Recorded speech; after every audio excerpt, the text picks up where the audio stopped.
ગુજરાતમાં એક સુલતાન એવો થઈ ગયો જેણે હિન્દુઓના મંદિર તોડવા માટે ખાસ અધિકારીઓ નિમ્યા.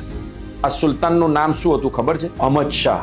જી હા, અમદાવાદનો અહમદ શાહ. અમદાવાદનું નામ જેના પરથી પડ્યું એ અહમદ શાહ હરાહર હિન્દુ વિરોધી હતો. અહમદ શાહ હિન્દુઓ પાસેથી જજિયા વેરો પણ ઉઘરાવતો હતો. અહમદ શાહે સંખ્યાબંધ હિન્દુ મંદિરો તોડ્યા. હિન્દુ વિરોધી અહમદ શાહની વિકૃતિ એટલી પ્રબળ હતી કે હિન્દુઓના મંદિર તોડવા ખાસ અધિકારીઓ એને બનાવેલા. અહમદ શાહે 1415માં સિદ્ધપુરના રુદ્રમાસનો નાશ કરેલો. રુદ્રમાસ સિદ્ધરાજ જયસિંહે બનાવેલું મહાદેવનું ભવ્ય મંદિર હતું. 1411માં અહમદ ખાન અહમદ શાહ નું નામ ધારણ કરીને ગાદીએ બેઠો. પછી પાટણની રાજધાની ખસેડી આશાવાલ નજીક અમદાવાદમાં વસાવી. અહમદ શાહે હાથમતીને કિનારે પોતાના નામ ઉપરથી અહમદનગર વસાવ્યું. આ શહેર અત્યારે હિંમતનગર તરીકે ઓળખાય છે. અમદાવાદમાં જુમ્મા મસ્જિદ, ભદ્રનો કિલ્લો, 3 દરવાજા વગેરે બંધાવનાર અહમદ શાહ જેવો અસહિષ્ણુ શાસક બીજો કોઈ ગુજરાતમાં પેદા જ નથી થયો. ગુજરાતની આવી જ હિસ્ટોરિકલ રસપ્રદ વાર્તાઓ જાણવા માટે અમારું પેજ ફોલો કરવાનું ભૂલતા નહીં.